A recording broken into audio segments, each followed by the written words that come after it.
Welcome back to Coaches Exploring the 7 Habits of Highly Effective People from a Principles Behind Clarity perspective. And today we're on to Habit 7, and it's part 4 in the book titled Renewal. Habit 7, Sharpen the Saw, Principles of Balanced Self-Renewal. And this chapter starts off with Covey's little story about someone in the woods working feverishly to saw down a tree. It goes like this. "What are you doing?" you ask. "Can't you see?" comes the impatient reply. "I'm sawing down the tree." "You look exhausted," you exclaim. "How long have you been doing it?" "Over 5 hours," he returns. "And I'm beat. This is hard work." "Well, why don't you take a break for a few minutes and sharpen that saw?" you inquire. "I'm sure it would go a lot faster." "I don't have time to sharpen the saw," the man says emphatically. "I'm too busy sawing." And I'm like, oh yeah. Oh yeah.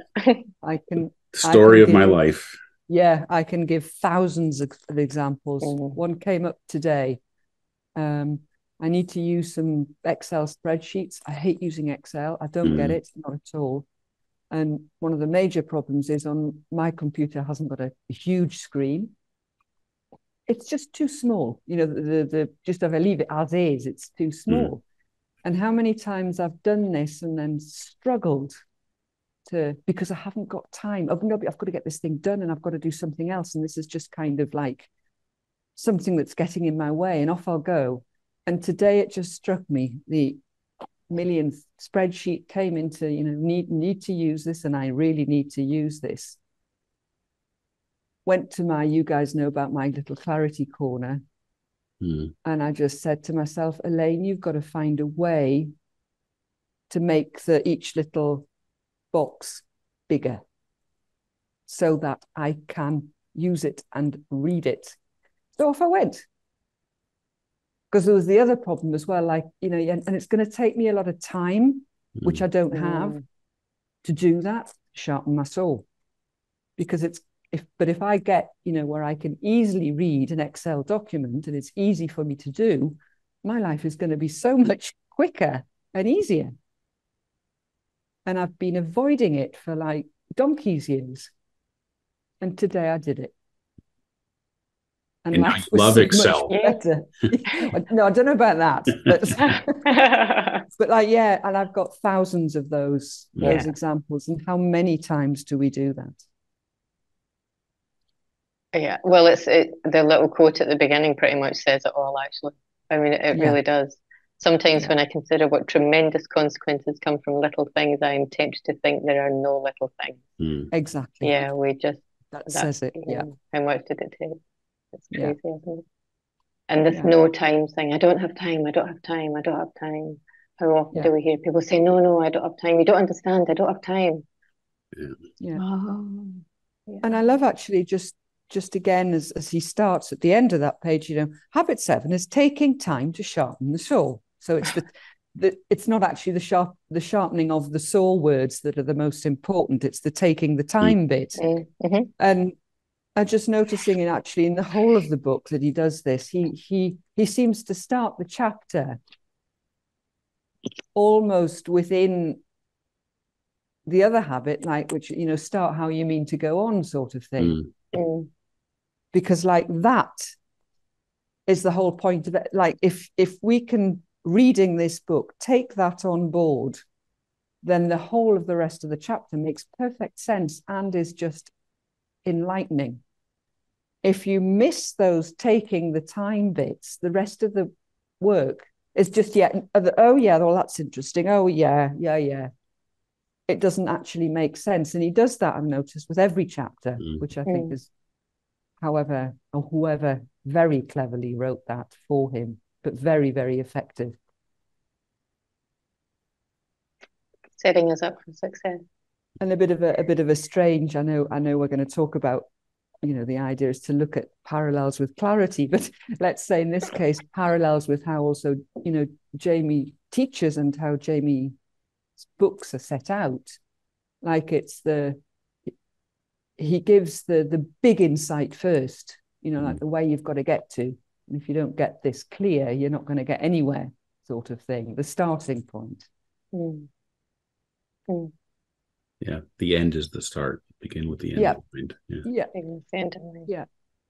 Well, and it relates to how we coach people too, trying to, what is it that they want or what would be useful? What is the end in mind? Let's start there. Yeah. And also a sense of, again, there is no quick fix. A sense of, right, okay, there isn't time, you're going to make time. Like really clear. And that the time that you'll be making will be forever time, because there is no quick fix. So you start from day one, make the time, but it doesn't end there. It's going to be forever to be able to sharpen your saw on every new little thing that comes up for you. It's a continuous cycle of which life is. It's basically rinse and repeat.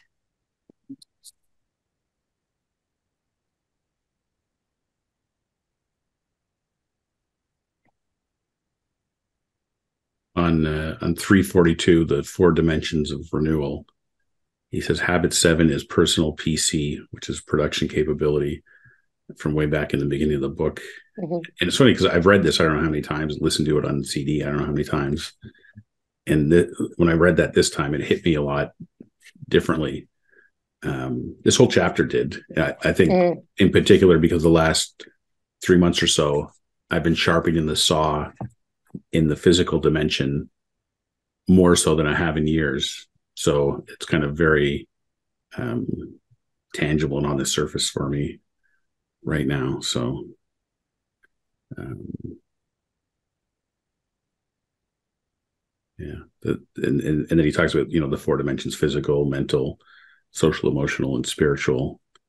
And he points out that taking time to sharpen the saw is the definitive quadrant 2 activity. We must do it for ourselves. Like, no one's coming to sharpen the saw for you. Yeah. It's something you have to own. And to me, that just, it kept pointing me back to the you are the creator. It's and it's, I don't know. It's funny because in some like conversations I've had, say with my daughter, she'll be like, "Yeah, but I don't want that responsibility. It's too much." But to me, for me, it comes back to like it's the epitome of freedom. Like it's on you and no one else. Like that's what freedom is. Like I'm not,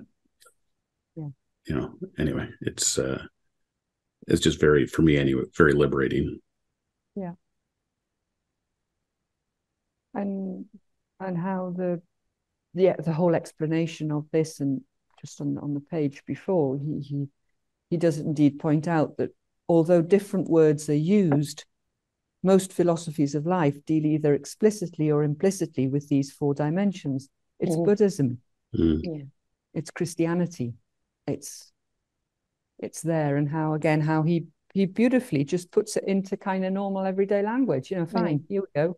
You don't have to believe in anything or be a Buddhist or be Christian or be anything else, or read the Quran from day in, day out. This is how it works, kind of thing. And I would kind of like to add to that, as again, clarity, Jamie Smart would say, there is only one way, and it only will work this way. Yeah.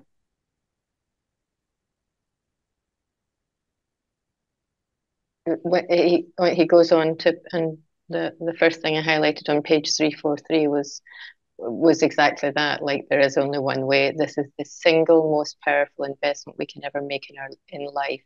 Investment in ourselves, in the only instrument we have with which to deal with life and to contribute. And I mean, we could pretty much end there, and that would be kind of sums it all up. If we ignore that, then everything else is kind of not going to work. Yeah. And that led me to thinking about when people come for coaching, and when things aren't working, and when they're striving for something, when we get to see what's missing, it's the lack of attention on, or not putting their attention on what really matters and what provides the leverage for them, and what's really, what's really important, what's intrinsically important. Yeah. And again, if we're talking about from a principles being clarity perspective, this is the inside out part. It only works one way. Yeah. Yeah. As you were talking there, the metaphor that's often used is the oxygen mask coming down in the airplane, putting your own oxygen mask on first. Like this whole habit 7 is pointing to that same philosophy, right? Yeah. Take care of yourself first. Yeah. Yeah. Yeah. And I like just the in the physical dimension, how he says, most of us think we don't have enough time to exercise. And like, that's just absolutely crazy. I think, or I believe personally that it's often not a thing of, because once you read that, it becomes obvious. You think, well, you've got to find a way to do it. How can I do this? But the problem is that we spend a lot of time unconsciously, I believe, trying to work ways of how not to do it. Because I also believe that although he said something it's really good and insightful, like, it's so darned obvious, it makes you wonder, well, why don't we exercise? Like, why do we not do this? So there must be something, or a mental or social, emotional sort of side, or something that's going on that's allowing us to think that, if you like, because it becomes a no-brainer if you think about it. Like, why don't we exercise? Well, we must be trying to find a way how not to do it, because we all know that exercise is good for us. It's, which later on, I won't say it now, but to me, this whole thing comes into, how we take on board that things make sense to us in that way. So like how not to exercise in some way must be making sense to us for some reason. And that if we have the habit or capacity to listen, firstly to ourselves, and all the other habits as well, then but above all for me, listening, because we'll be able to listen to our inner guidance, which will be the place where the realization that no exercise does not make sense. So it's very, very inside out.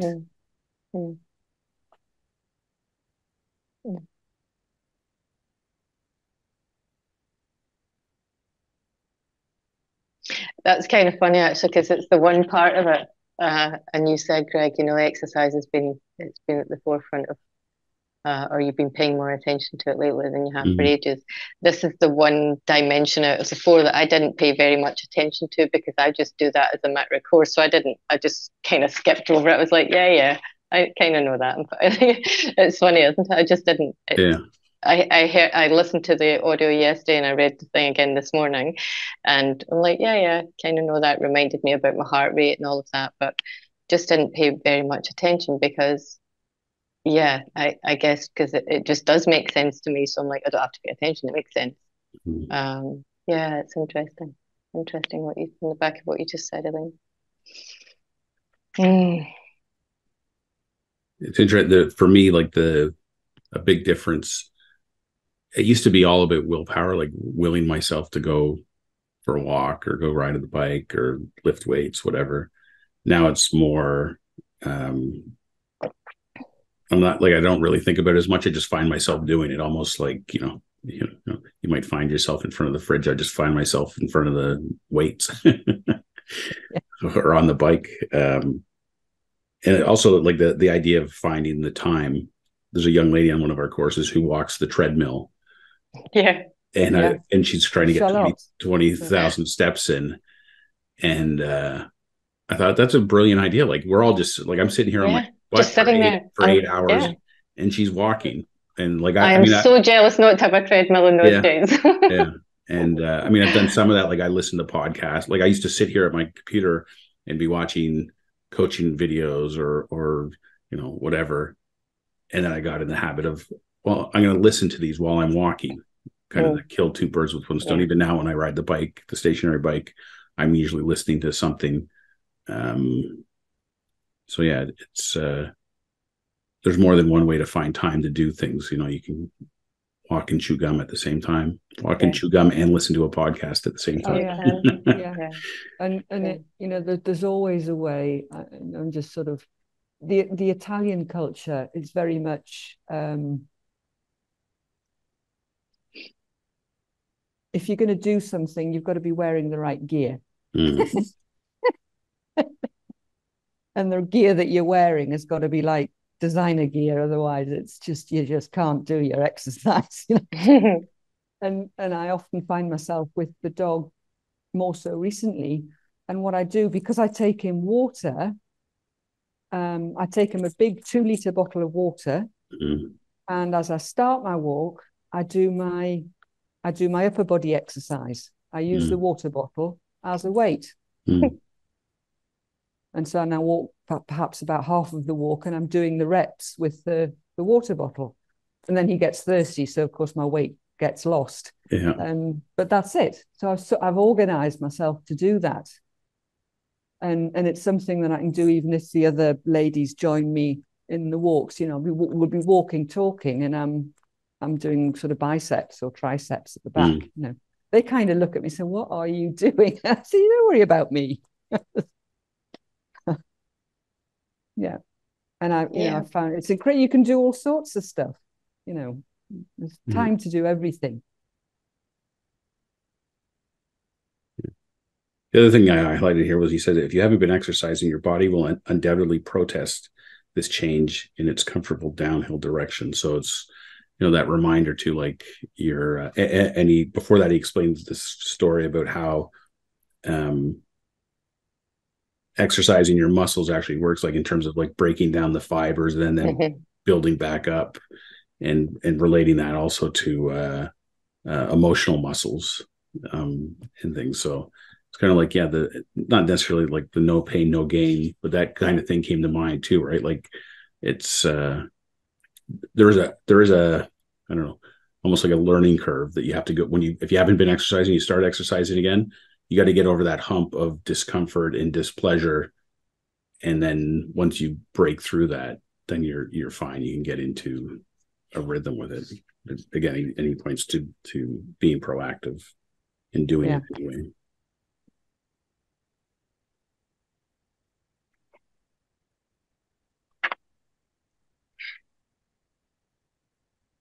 Then the next dimension is the spiritual dimension, which I think in past years when I've read this is probably the one I've skipped over the most for various reasons. But this time it was like, oh, I really wanted to dive into this one because with the work I've been doing anyway with Jamie and Clarity and all that stuff, I feel more connected with this my own spiritual dimension than I have probably my whole life. And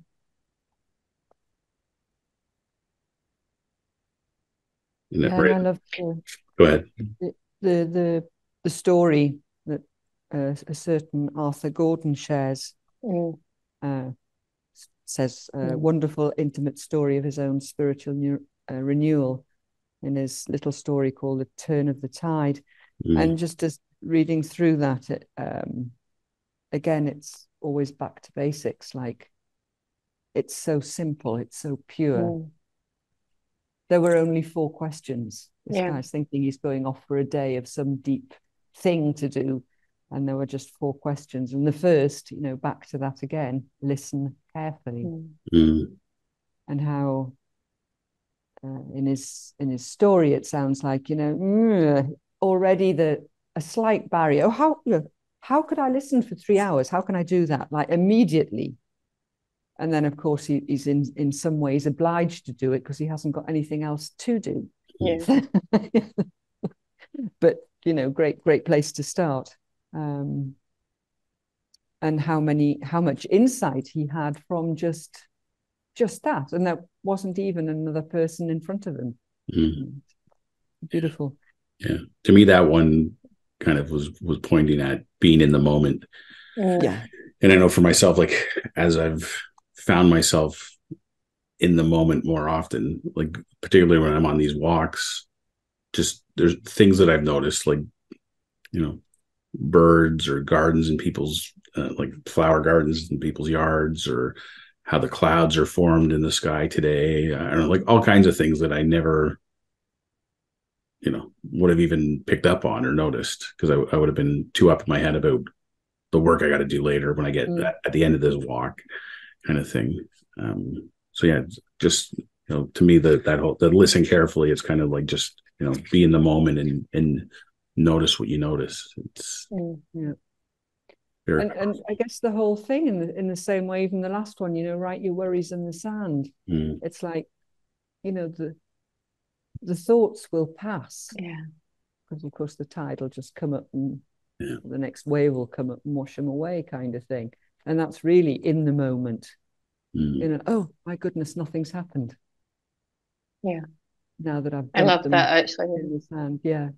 I love that. Write your worries in the sand.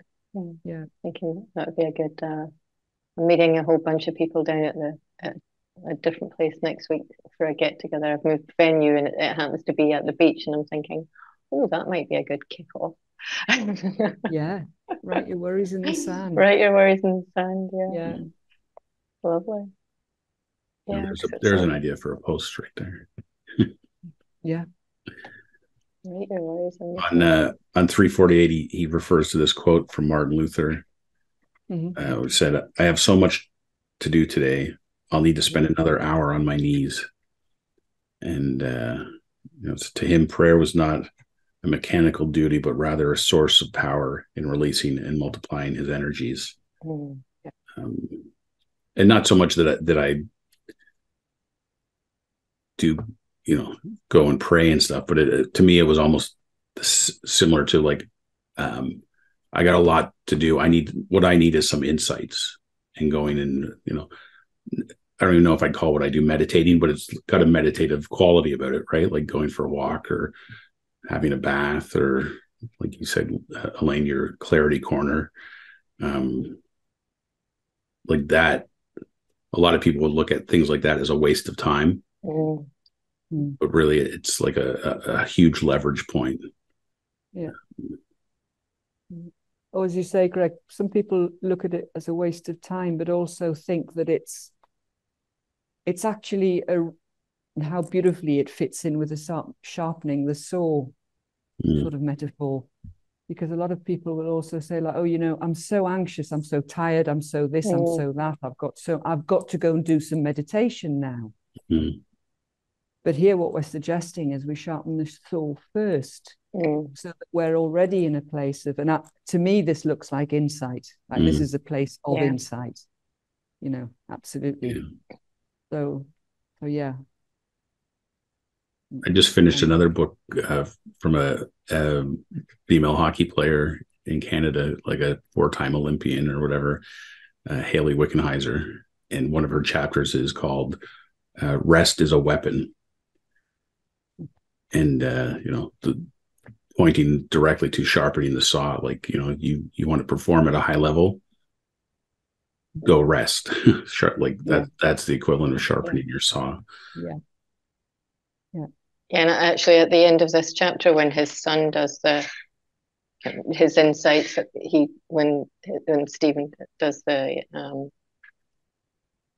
he does the insights at the end, he's talking about how his father was, as much as he can remember his whole life, where, you know, he took time out to read, he went to bed early, he got up early, he read, he did various things, you know, they were, whilst everyone else is doing whatever the craziness was in life, that was his pattern, and that's exactly it. He claimed that, you know, that was the sharpening the saw piece for him, where rest and all the things that made him well, I suppose. He took care of those, not in a reactive way. Rather than maybe also like able to be productive, actually, able to, increase up the production capability sense. Again, the sense that this is where it all starts from. And I was thinking as well when I read this, I would have changed his diagram slightly. The habit 7 goes around the outside, and then there's the habit 1, 2, 3 up to 6. 1 and 3 private victory, up to 6 of the public victory. I'd have put the habit 7 also in a little circle in the middle. Yeah, like everything's exploding from. I heard a different podcast this morning, and the story, the guy was telling a story of when he was super stressed about something. This thing's going on in my life, you don't understand, this thing's going on in my life. And he's talking to his guru, and the guru turns around and goes, yeah, there'll be one thing or another. And it's like, there's always going to be something. So if things aren't taken care of, you can't take care of things. There'll be one thing or another. Yeah, but that was a great retort. Yeah, and the sense as well of like it always has to be renewed. There is no end to this. Which I think kind of in a Western mind, sometimes we seem to live to get to the end of something. You get to the end of school, then you get to the end of university, then you get to you've got to be making space for getting into your pension, like as if it's something. But this has much more continuum, much more movement, much more possibility.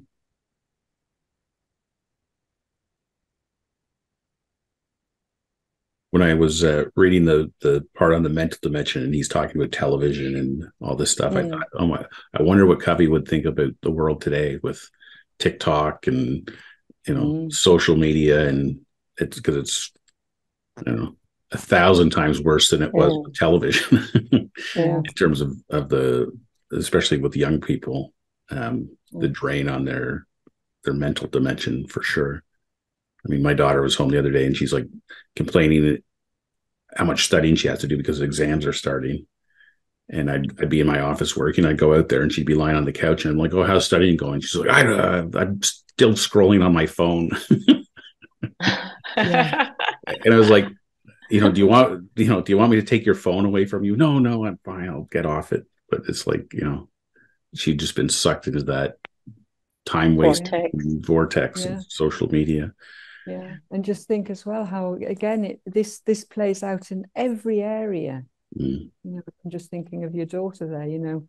That could she take this on board, sort of thing, and that to be able to arrive at the exam because it just suddenly struck me, it's exam time now, so she's got to do the studying. Well, surely in this context, then the studying starts at the beginning and you learn it. And then like the last bit is just the exam, but you've already learned it. You don't suddenly have to sit 10 days, 5 days, 2 days, half a day before and study. Like that's the whole point of the school kind of thing. But haven't we all done that? Yeah. I remember studying, and it's like you're especially from stuff early in the semester, you're reading it and you're just like, I don't even remember. Did we ever even do this? And like, you did it. Like, but just, that was one of my biggest, when I look back at my life, when I was in university, I would study and we'd be literally cramming right up to the end. So me and my buddies would be, somewhere in the school with our books and notes and whatever, cramming right to the end. And I got in the habit of like about 30 minutes or 45 minutes before an exam would start, I would just say, okay, I'm leaving. And I'd go for a walk, and I put my Sony Walkman in, and I'd listen to music and walk around campus, and I'd show up at the exam in clarity. And generally I'd do pretty well. And it was like, and how did I think of that? How did I come up with that? How did I know that worked? I don't know. But now when I look back on it, it was like, A, I was being guided, and B, I had an insight of some kind. And Yeah. And it was like, to your point, Elaine, it's all in there. Like I spent the whole semester learning all this stuff. Of course. And it's easier to find it when you're clear, calm and clear than panicked and stressed. And also keeping your soul sharp, which would imply repetition and constancy and, that kind of thing as well. Yeah.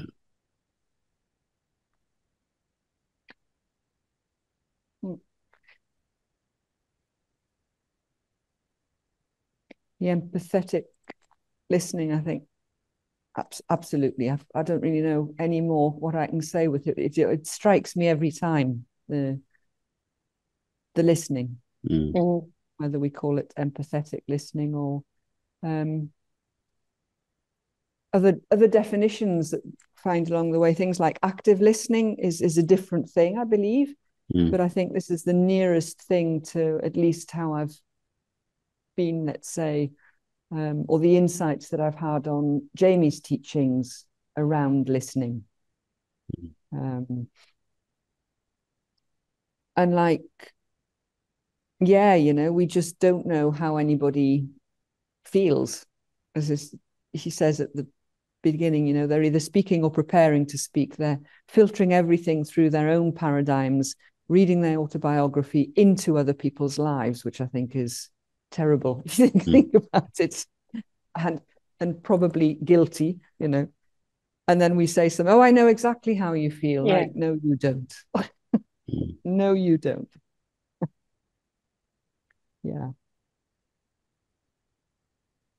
That's that.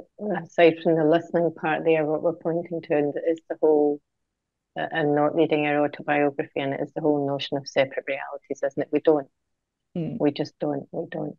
We're all seeing it differently and through a different lens. And the other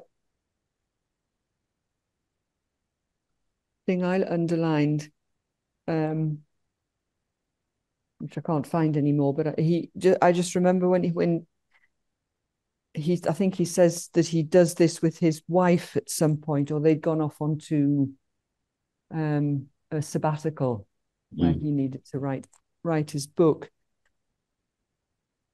And how, I honestly can't remember where I read this, but the most important part of the listening is that it won't work if you're not in a sort of a common agreement to do it.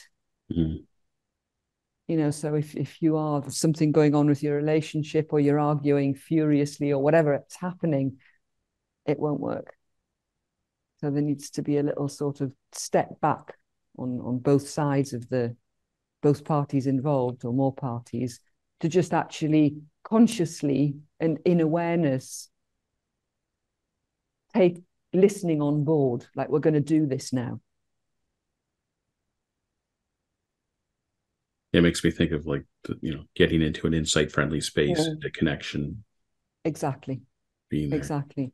But like, again, it's something, let's say we know that, but if it's not the right time, it's not the right time. We can't impose somebody to connect or to be in an insight-friendly space. If they're up in their heads with something making them angry or upset or whatever, And there's sometimes when the listening needs to be sharp enough to know when to back off completely. That's what listening will provide. We can't go into it anymore. Under the social... Go ahead. Go ahead. No, you're okay. I was going to say, under the social emotional dimension, I highlighted this part because I thought it really tied in nicely with the principles, which is, where does intrinsic security come from? It doesn't come from what other people think of us or how they treat us. It doesn't come from the scripts they've handed us. It doesn't come from our circumstances or our position. It comes from within. It comes from accurate paradigms and correct principles deep in our own mind and heart. It comes from inside out congruence, from living a life of integrity in which our daily habits reflect our deepest values. And even though those words don't really all ring true for me in terms of exactly the words he's using, but the sense of it, of really pointing to who we really are, and the inside out nature of life.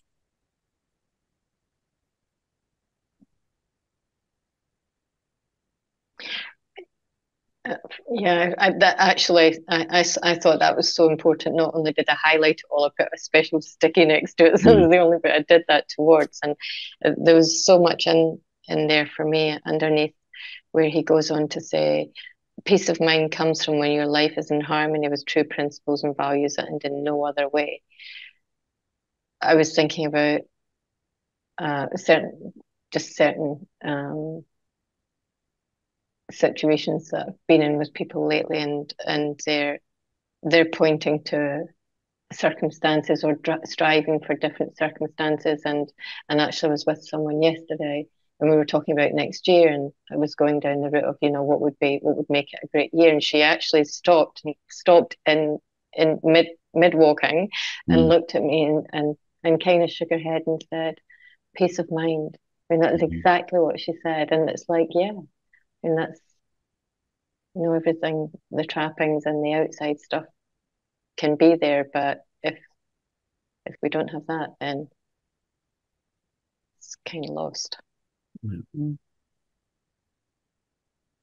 I was very curious. There was a bit on the last bit I wanted to actually ask, on 351 under the social emotional dimension. So I was a bit curious about this. The second paragraph: the social and emotional dimensions of our lives are tied together because our emotional life is primarily, but not exclusively, developed out of and manifested in our relationships with others. And I read that a few times, and I was thinking about it in relation to principles behind clarity and the work that we've been doing. And I had a couple of things go on, which was just pointing to what the next page says around our security coming from within. But then, so is this, I'm asking a question,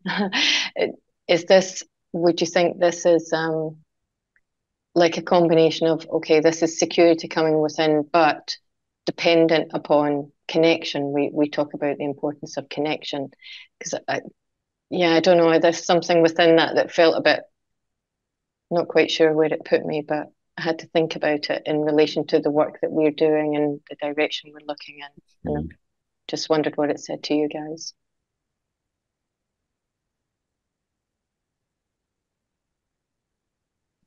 Yeah, I think for me, it speaks to that we're all connected, like the harmony, the I don't know. It's,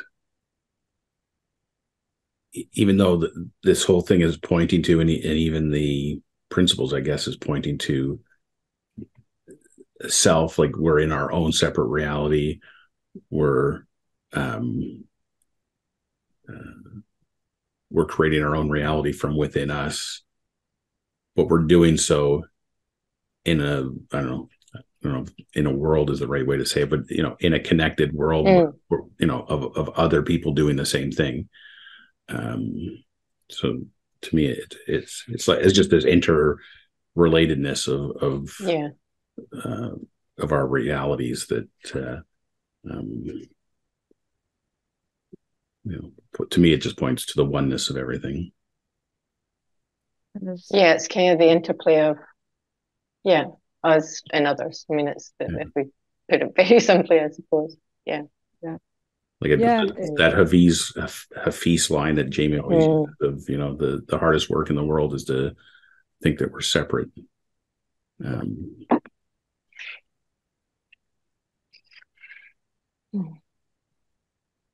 I actually underlined exactly those two parts on Lynn. I didn't make any comment in the margin, which I'm not quite sure why. So I must have underlined it for some reason.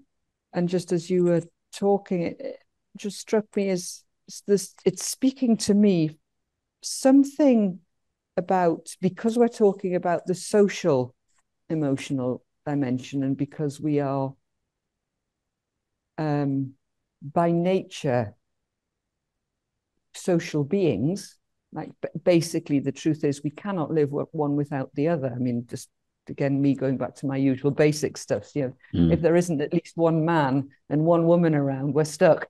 Kind of thing. We're kind of done for. Really. And maybe with just one man, a couple of women, even better, because then the genetic gets mixed up. So that's much, much better. But like, sort of, starting from there, and from the idea that as far as we realize, what we learn from day one, sort of, and then that then becomes our judgment or assumption or opinion, be it either on someone or something else, but also towards ourselves, which could be or has been in since whenever an enormous cause of individual insecurity. But as he says, the intrinsic security is already in us. It's within us. It's the spiritual part. As far, this is my point of view. It's not. I'm not sure if anybody said this anywhere, but it doesn't. And he says on page 352, where does intrinsic security come from? It doesn't come from what other people think of us or how they treat us. It doesn't come even from the scripts they've handed us. And then, straight back to Jamie's, implication of the 100% inside out nature of life. It doesn't come from our circumstance or our position, because our implication, as we know now, number one, is you can't be a victim of circumstance. Therefore, you can't be insecure because of a circumstance. No way, however way you look at it, because you have an intrinsic security inside you that will give you a solid ground to work out of.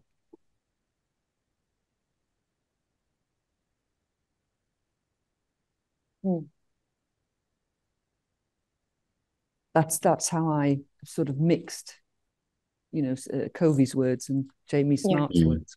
That's what came to me. Just looking at the time, I think that might be a good place to bring it to a close, unless you have one final thought, Lynn. No, I love this. The quote on page 3, the bottom of 353 in Eldon Tanner, and I haven't looked that person up, and I don't know who they are. In Eldon Tanner has said, "Service is the rent we pay for the privilege of living on this earth." I'd never heard that, and I think that's such a neat quote, because again, that points back to connection and being of good to others and giving of ourselves and all that. So I like that. And I just like, my final comment was sort of from the part of from page 354, scripting others, and just the idea, and because I've had, I think, one of my sort of bigger leaps forward in my personal and working life came when, definitely from the idea, sort of with Goethe's quote, "Treat a man as he is, and he will remain as he is. Treat a man as he can and should be, and he will become as he can and should be." And that, for me, is thanks to my shiatsu master, who gave me such a wide rein to become a shiatsu instructor in my own right. And it just speaks tons, just trusting and believing in somebody, however they show up at the beginning, is very, very empowering.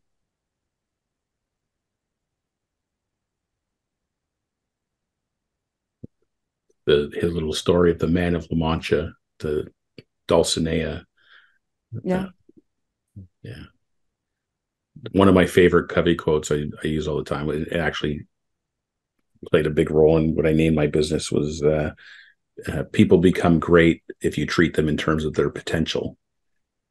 And I've since rejigged it to say people realize they're great when you treat them in terms of their potential, rather than they become great. But it's living out of your potential and seeing the potential that other people have.